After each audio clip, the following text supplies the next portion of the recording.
pada tanggal 29 Maret 2022. Setelah lebih dari sebulan memasuki perang di Ukraina, Kementerian Pertahanan Rusia mengumumkan akan mengurangi operasi militernya di bagian utara negara tetangganya. Barat pun menggunakan kesempatan ini untuk menyebarkan kabar bahwa kegagalan tentara Rusia untuk mencapai kemenangan cepat telah menimbulkan ketegangan di dalam Kremlin. Beberapa pengamat mengklaim keputusan untuk menyerang Ukraina pada 24 Februari mencerminkan keinginan pribadi Putin daripada kebutuhan geopolitik. Dan kini saat dia berusia 70 tahun pada 2022 ini, Putin harus menghadapi pertanyaan tentang apa yang kira-kira akan diwariskan untuk Rusia. Sebuah kemenangan dan kegemilangan, atau justru masa depan yang suram. Selama 22 tahun berkuasa, tidak bisa dipungkiri Putin telah memberikan begitu banyak kemajuan untuk negaranya.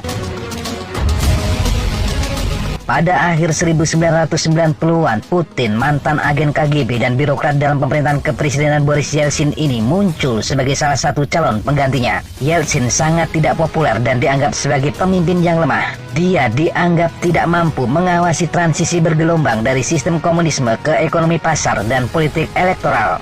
Pencarian penggantinya terfokus pada seseorang yang dapat memproyeksikan citra yang berbeda, yakni kekuatan dan ambisi. Rusia mendambakan kepemimpinan yang kuat, hukum dan ketertiban adalah kata kuncinya. Secara umum, suasana di negara itu adalah patriotik dan anti-NATO. Putin memainkan sentimen ini dan menampilkan dirinya sebagai seseorang yang dapat menertibkan urusan di dalam negeri Rusia dan menghadapi penghinaan yang dirasakan oleh Barat. Setelah pergantian dua Perdana Menteri yang cepat, Putin diangkat ke jabatan yang sama pada Agustus 1999. Ini membuka jalan menuju kursi kepresidenan.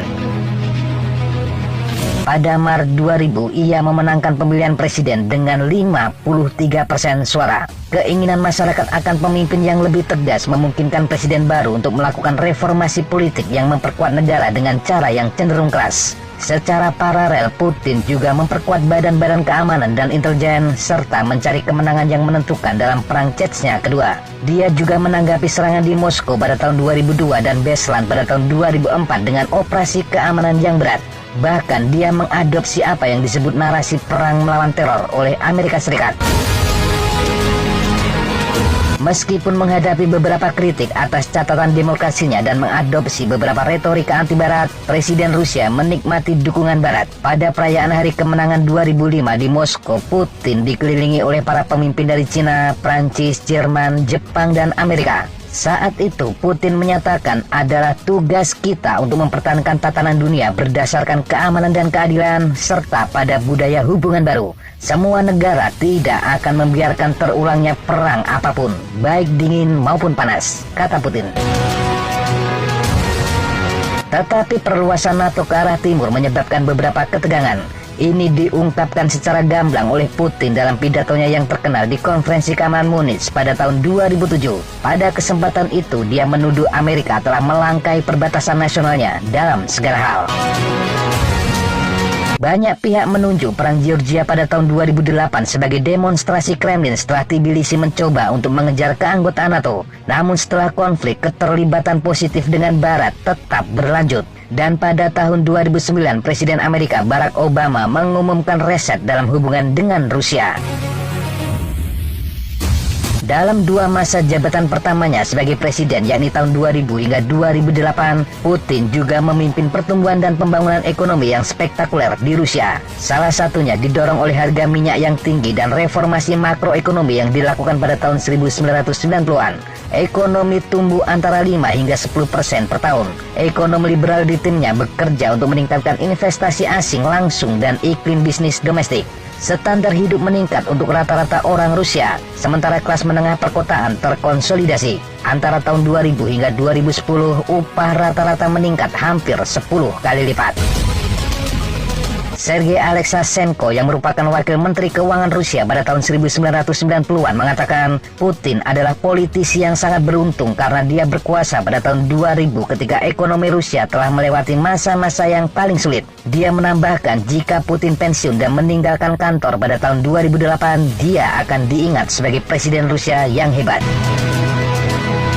Tetapi dia tidak melakukannya. Dilarang mencalonkan diri untuk masa jabatan ketiga berturut-turut, Putin menyerahkan kursi kepresidenan kepada Dmitry Medvedev pada tahun 2008 dan dia kembali ke jabatan Perdana Menteri. Menurut pengamat politik Rusia Abbas Galyamov yang bergabung dengan pemerintahan Putin pada saat itu, Putin sebenarnya mempertimbangkan dengan serius untuk pensiun.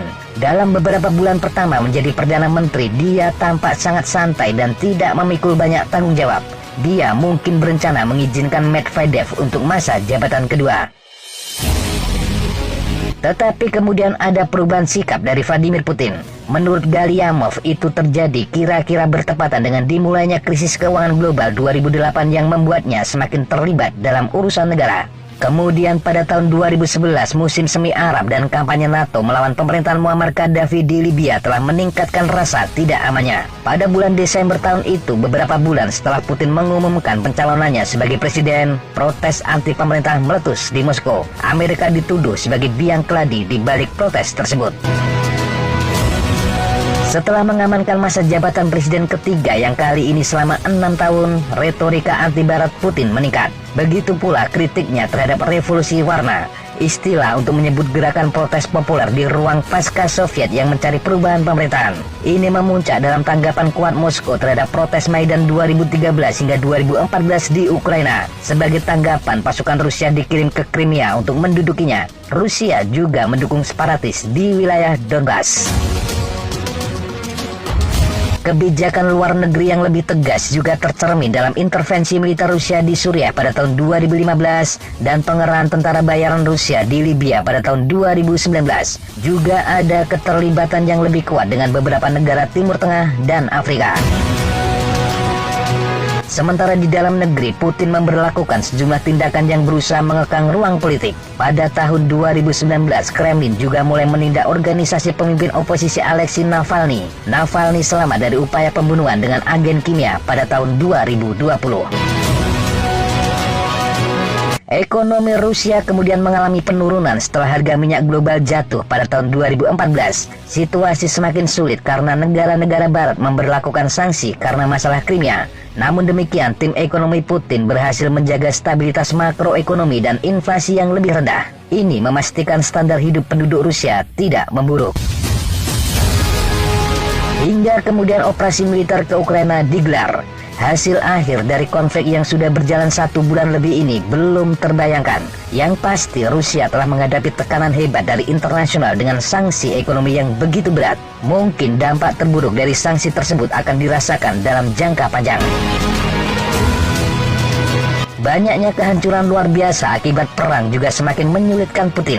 Tuduhan kejahatan perang juga semakin santer. Meski Rusia secara konsisten membantahnya, tetapi Barat telah berada dalam satu kor yang sama. Suka atau tidak suka, atau tidak peduli siapa sebenarnya yang benar atau salah, situasi ini akan menjadikan Rusia dalam posisi yang sulit. Perang melawan Ukraina mengakibatkan pemisahan ekonomi Rusia dari ekonomi global dan tidak tahu kapan dan bagaimana proses ini akan berhenti. Jika Putin tetap berkuasa selama 5 tahun lagi dan dia berhasil mencapai semacam kesepakatan damai, ekonomi Rusia yang akan dia wariskan masih akan menjadi tanda tanya besar. Demikian sahabat Jejak Tapa informasi yang bisa kita sampaikan untuk kesempatan kali ini. Sampai jumpa di kesempatan yang berbeda. Tetap kunjungi kami di www.jejaktapa.com dan www.flightjournal.com. Tetap semangat dan jaga kesehatan. Salam Fly Like an Eagle, Fight Like a Falcon.